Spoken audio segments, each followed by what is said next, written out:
자, 우리가 커먼 에미터 스테이지에다가 에미터 디제너레이션이 있는 경우를 하고 있어요. 그래서 여기 보면 Q1이 커먼 에미터 스테이지로 지금 그런 식으로 되어 있습니다. 앞에 하고 이제 회로가 조금씩 조금 더 복잡해졌는데 여기 이제 R2는 에미터 디제너레이션이고 R1하고 R2는 바이어스 때문에 이렇게 잡아줬어요. 그래서 이제 생각을 해보면 근데 이제 요 회로까지는 우리가 지금까지 봤던 회로의 조합인데 그 캐패시터가 붙어 있어요. 여기 C1과 C2가 이 캐패시터의 역할을 한번 생각을 해볼 겁니다. 물론 캐패시터라는 거는 J 오메가 우리가 그 J 오메가 C분의 1 1 오버 J 오메가 C의 임피던스를 발생시키는 그런 소자예요. 그러니까 그냥 그렇게 회로 이론 시간에 우리가 그렇게 배웠죠. 근데 우리가 이제 전자회로에서는 이 캐패시터가 좀 특별한 목적으로 사용됩니다. 그래서 이제 그 얘기를 좀 할 텐데, 좀 특별한 목적이라는 것이 이런 거예요. 뭐 블락킹 캐패시터로 사용된다든지, 커플링 캐패시터로 사용된다든지, 바이패스 캐패시터로 사용된다는 얘기입니다. 그 얘기를 좀 할 겁니다. 그래서 여기 보면 C1은 어디에 연결되어 있냐면 이 커먼 에미터 스테이지에 입력 전압을 베이스 쪽으로 집어넣고 있는데, 이 V인이 이제 입력 신호인데 입력 신호와 회로 사이에 이렇게 연결이 되어 있죠. 그 다음에 C2 같은 경우에는 디제너레이션 레지스터에 션트로 연결이 되어 있죠. 자, 물론 지금 방금 얘기했지만 우리가 이 캐패시터의 임피던스를 1 오버 J 오메가 C라고 놓으면은 뭐 그렇게 해서 회로를 해석한다 그러면은 할 수 있죠. 예. 근데 이제 그렇게 하지 않고 이제 몇 가지 좀 특별한 경우를 생각해 볼 겁니다. 예를 들어서 주파수가 매우 낮으면 캐패시터는, 그러니까 오메가가 0일 때는 캐패시터는 어떻게 보입니까? 오메가 0이면 임피던스가 무한대로 보이죠. 그래서 캐패시터는 오픈으로 보이는 거예요. 그 다음에 주파수가 매우 높으면 캐패시터는 숏으로 보이죠. 그래서 캐패시터가 주파수에 따라서 DC에서는 오픈으로 보이고 아주 하이 프리퀀시에서는 숏으로 보입니다. 비슷한 논리로 주파수를 생각하지 않고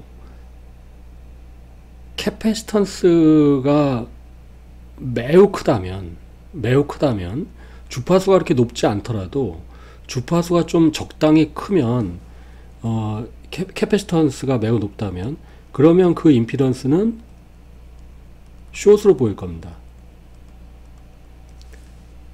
물론 주파수가 0이라면 DC에서는 캐패시터의 임피던스는 당연히 무한대일 테니까 그대로 오픈으로 보이죠.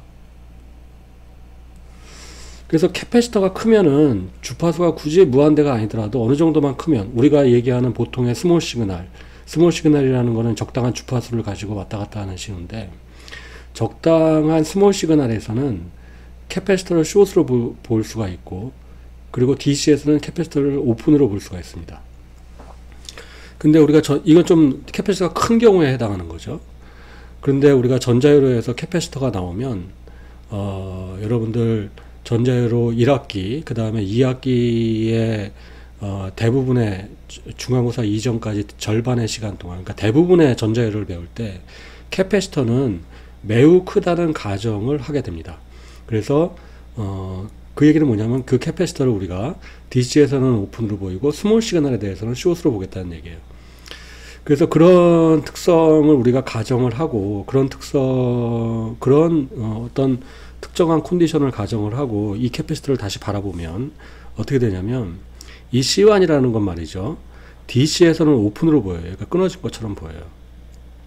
그래서 이 V인과 이 회로가 아이솔레이션 시키는 겁니다. Q1의 베이스와 V인을 아이솔레이션 시키는, DC에서는. 그 얘기는 뭐냐면 이 R1, R2에 의해서 바이어스가 잡히는 여기 적당한 DC 바이어스 포인트가 있을 거예요. 뭐 그게 1V가 될 수도 있고 2V가 될 수도 있고. 하지만 V인의 DC는 여기 얼마입니까? V인의 DC는 지금 모르지만 어쨌든 0V라고 예를 들어서 합시다.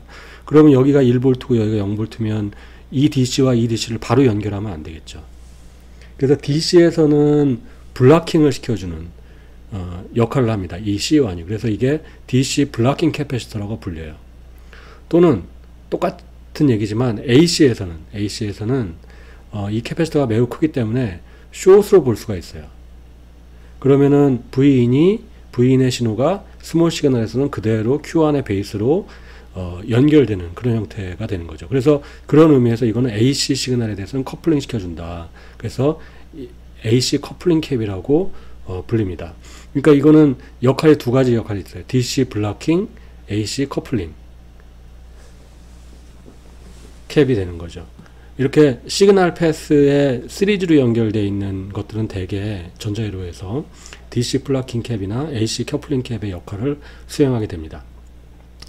C2는 그러면 어떤 거냐? C2는 DC에서는 얘가 오픈으로 보여요.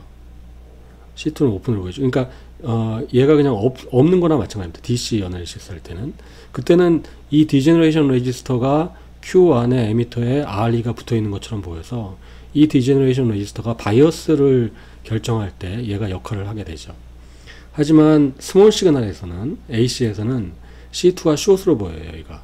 그러면은 여기가 바로 그냥 이렇게 숏이 되는 겁니다. 그러면 RE가 그 Q1의 에미터가 바로 그라운드가 되는 거죠. 그럼 에미터 온도가 바로 그라운드가 되니까 이 디제너레이션을 없애주는 역할을 하게 되죠. 그래서 디제너레이션으로 들어갈 신호를 옆으로 빼준다 해서 바이패스 캐패시터라고 합니다. 그래서 요런 캐패시터를 우리가 그 바이패스 캐패시터라고 그렇게 이제 부르게 되죠.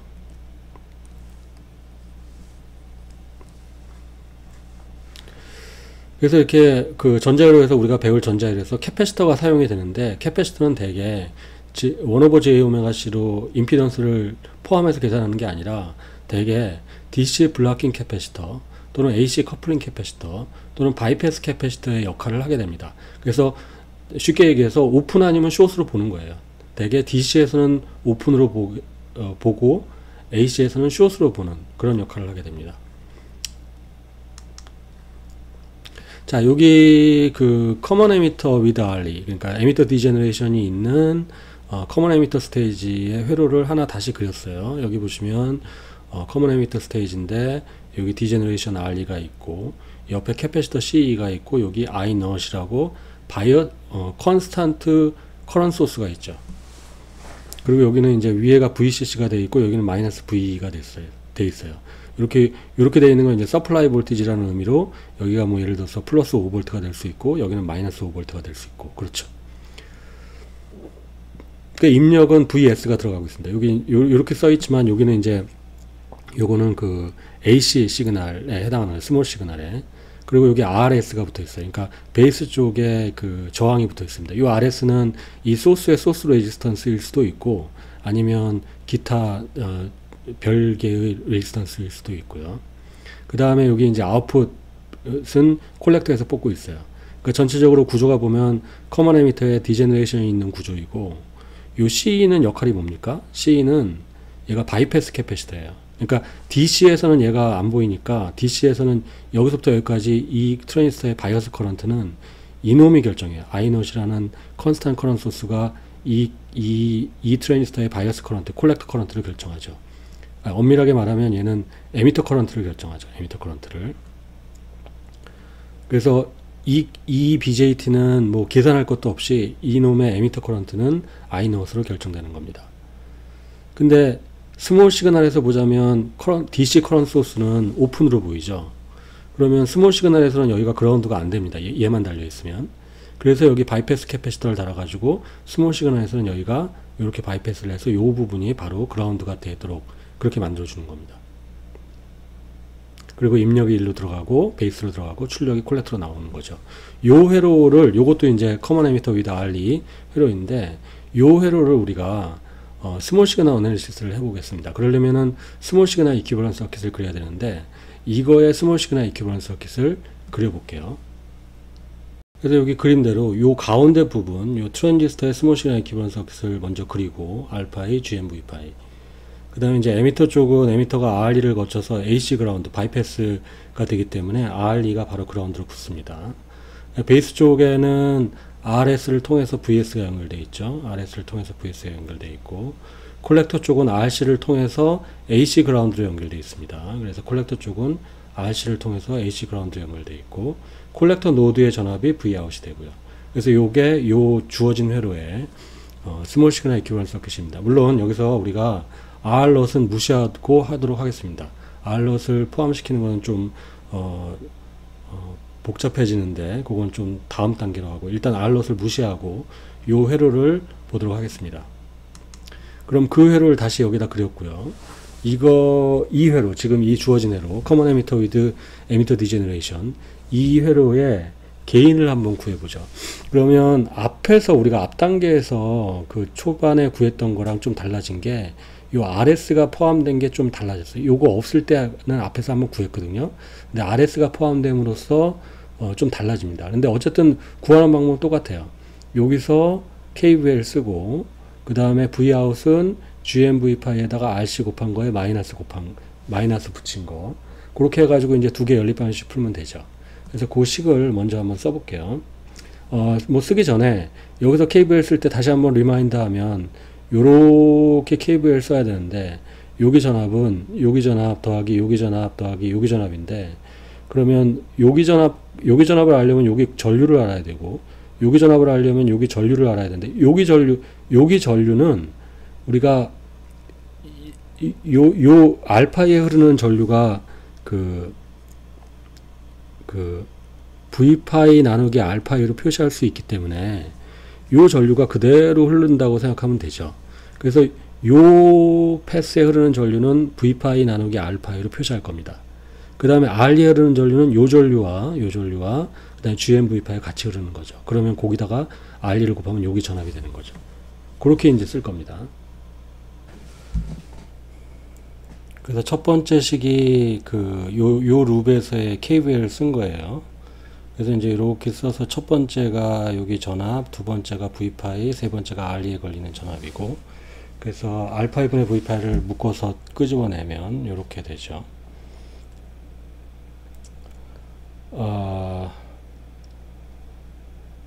그래 놓고 나서 이제 여기를 잘못 썼네요. 여기가 이제 V파이가 아니라 VS는 하고 여기 KV를 쓴 거죠. 그래서 VS는 이렇게 되는 겁니다. 그래서 이렇게 묶어낸 다음에, 그 다음에 이제 이게 이제 VS와 V파이의 관계식이고, 그 다음에 Vout은 마이너스 GM V파이에다가 RC에다가 마이너스 곱한 건데, 요 V파이를 요 위의 식에서 가져오면 이렇게 됩니다. 그래서 VS분의 Vout이 결국 볼티지 게인이 되죠. 그래서 전체 볼티지 게인은 이렇게 이제 구할 수가 있습니다. 요 식은 말이죠. 앞에서 우리가 구했던 식, 앞에서 한번 볼까요? 앞에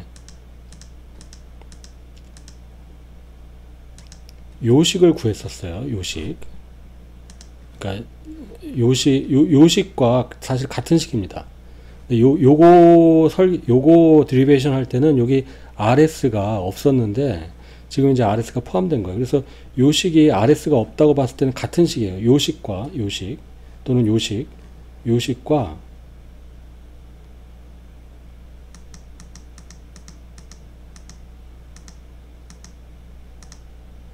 요 식이 같아요.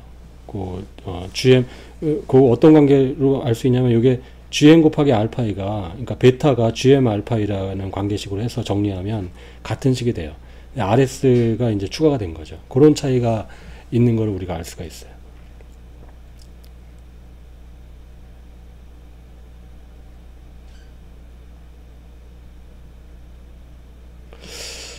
그거하고 비슷하게 한번 써보면, 이게 이제 한번 이렇게 쓸 수 있어요. 요거 식을 갖다가 RA를 베타로 나눠요. 그러니까 베타분의 1을 RA에다 곱해요. 그러면 요 식을 좀 다시 쓰면 어떻게 되냐면, 그래서 RA를 베타로 나누면, 베타분의 1을 곱하면 여기 베타가 사라지고, 여기는 이제 베타분의 1을 곱하면 이제 RS가 베타분의 RS가 되고, 알파이는 1 오버 GM이 되고, 여기는 이제 베타분의 1을 곱하면 베타분의 1 플러스 베타라는 건 이제 알파의 역수니까 1 오버 알파가 되고. 그래서 이제 앞에서 보였던 식이 같은 형식이죠. 여기 같죠. 근데 요게 추가가 된 거죠. 앞에서도 얘기했지만, 요 개인이라는 건 결국 이렇게 다 모든 회로에 대해서 드리베이션을 해서 결국 이렇게 그 식을 구하는 게 중요합니다. 여러분들이 그거 할 수 있어야 돼요.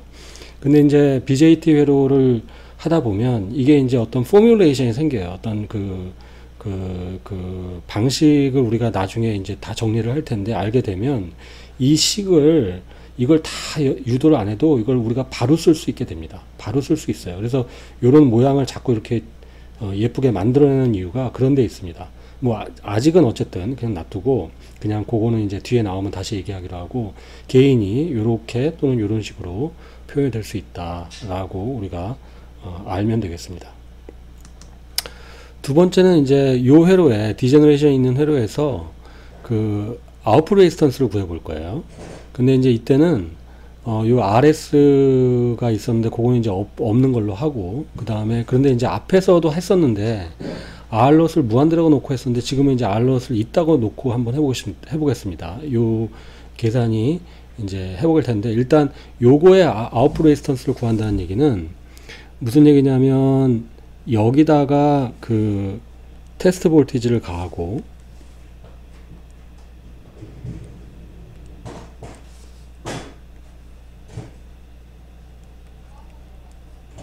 그 다음에 테스트 커런트를 구하면 되는 거죠. 그래서 요거를 스몰 시그널 이퀴벌런스 서킷을 그려서 한번 구해보도록 하겠습니다. 그래서 스몰 시그널 이퀴벌런스 서킷을 그리고 관련된 유도식을 먼저 필기를 하고 그 다음에 설명을 하도록 하겠습니다. 스몰 시그널 이퀴벌런스 서킷을 그렸고, 그 다음에 이제 콜렉터 쪽에서 VX를 가하고 여기 흘러들어가는 전류를 IX라고 합시다. 그래서 이제 요 상태에서 요 회로를 한번 풀어볼게요. 첫 번째 식은 뭐냐면 요렇게 KVL을 쓰는 겁니다. 요렇게 요 룹이 있죠. 요렇게. 그럼 어떻게 되냐면 VX는 여기 전류를 알아야 되죠. 근데 요 R롯에 흐르는 전류라는 건 이제 여기 들어오는 전류가 IX고 일부가 이렇게 빠져나가죠. 그러니까 여기 흐르는 전류는 IX 빼기 GMV파이가 돼요. 그게 R롯에 흐르고, 그 다음에 여기 흐르는 전류는 요게 이제 IX가 양쪽으로 했다가 양쪽으로 나눠졌다가 다시 들어오니까 여기도 IX가 흐릅니다. 여기 흐르는 전류도. 여기 흐르는 전류가 IX고 여기는 알파 2분의 V파이가 흘리니까 R2로는 알파 2분의 V파이와 IX가 더해진 전류가 흐르죠. 그래서 요렇게 KVL을 쓰면 이렇게 됩니다. 그 다음에 이제 V파이라는 건 이제 요 전압인데 보시면 알파이하고 R2는 병렬 저항이에요. 그죠? 병렬 저항이에요. 그래서 요거를 한 대 묶어 버리면 요 전압이 이제 그 마이너스 V파이가 되는데, 여기에 전압이. 근데 여기에 흘러 들어오는 전류, 그러니까 여기에 흘러 들어오는 전류가 IX죠. 위에서 이렇게 IX가 들어왔기 때문에 여기도 IX가 들어갈 겁니다. 그러면 IX가 알파이하고 V파이의 병렬 저항에 들어갔는데 그 전압이 곧 마이너스 V파이라고 하는 거랑 똑같습니다. 그래서 마이너스 V파이가 IX 곱하기 IX에다가 알파이하고 R2의 병렬 저항을 곱한 거나 마찬가지가 되죠. 그래서 요 노드에서의 KVL이 이렇게 됩니다. 이 두 개를 연립 방식을 풀면 요 V파이를 갖다가 여기하고 여기다가 집어넣어 가지고 정리를 하면 이렇게 되고 IX로 묶고요. 그 다음에 그래서 최종적으로 IX분의 VX를 구하면 이렇게 되죠. 구하면 이렇게 됩니다. 여기서 이제 뭐 좀 헷갈릴 수도 있지만 요 부분은 요 알파이하고 R2의 병렬은 풀어서 써서 2를 빼고 하면 이렇게 나와요.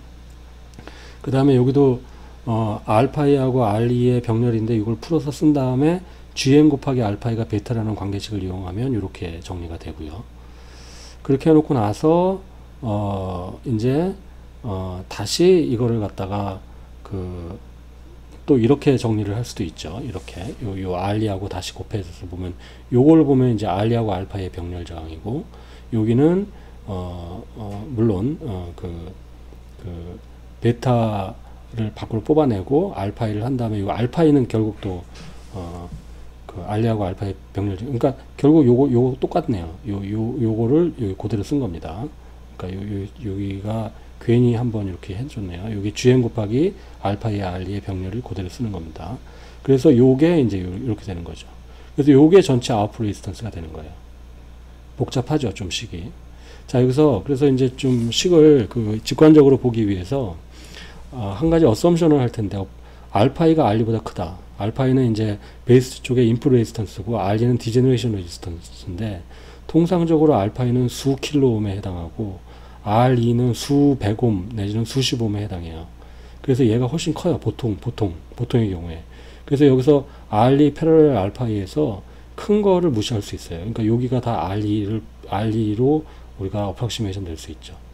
그래서 아웃풋 레지스턴스는 이렇게 어프락시메이션 되고, 그 다음에 요 값을 보면 요 값이 원래 작기 때문에 이 앞에가 훨씬 크기 때문에 요 앞에만 쓸 수가 있습니다. 그러면 이게 R롯의 1 플러스 GM RE가 되는 거죠. 그래서 우리가 이걸 어떻게 기억을 하냐면 원래 디제너레이션이 없을 때 아웃풋 레지스턴스 얼마입니까? R롯이죠. Q1의 아웃풋 레지스턴스는 R롯이에요. 디제너레이션이 없다면. 그 원래 디제너레이션이 없을 때의 디제너레이션이 없을 때가 아웃풋 레지스턴스가 R롯이라면, 디제너레이션을 함으로 인해서 아웃풋 레지스턴스가 어떻게 됐어요? 1 플러스 GM RE만큼 커졌어요. 또는 요 식에서 보면 1 플러스 GM RE 패러렐 알파이만큼 커졌어요. 그러니까 아웃풋 임피던스를 그러니까 커진 겁니다. 커진 거죠. 이만큼의 팩터가 커진 거예요. 그래서 요거는 좋은 현상입니다. 이게 아웃풋 임피던스는 원래 앰플리파이어 전체의 아웃풋 임피던스는 작은 게 좋은데, 지금 이 경우에는 이제 인트린식 아웃풋 임피던스라서 이거는 큰 게 좋은 거예요. 그래서 이렇게 원래 인트린식 게인 생각해 보시면 인트린식 게인이라는 거는 트랜지스터 인트린식 게인이라는 거는 GM 곱하기 R롯인데, 그 R롯에 해당하는 게 커진 거예요. 지금 원래는 R롯이었는데 R롯이 아니라 지금 R롯 곱하기 1 플러스 GM RE 패러렐 알파이만큼 커진 거죠. 그래서 얘가 이제 그 특성이 좋아지는 겁니다. 디제너레이션에서. 그래서 요 예제의 경우에 그 아웃풋 레지스턴스 R롯을 무시하지 않고 아웃풋 임피던스까지 구한 그런 예제가 되겠습니다. 보시면 알겠지만 좀 복잡하죠. 그래서 이제 앞에 우리가 그 에미터 디제너레이션이 있는 회로에서 여러 가지 게인이나 인풋 임피던스, 아웃풋 임피던스를 구할 때 R롯을 많이 무시했었는데, 지금 여기는 이제 R롯을 무시하지 않고 파이나이트 R롯을 포함시켜서 했어요. 그래서 이제 그런 이해를 한번 여러분들이 식이 어떻게 바뀌는지 알 수가 있을 거고, 결과적으로 아웃풋 임피던스가 증가한다 라고 하는 겁니다. 자, 여기까지 에미터 디제너레이션이 있는 회로에 대해서 여기까지 해서 마치도록 하겠습니다.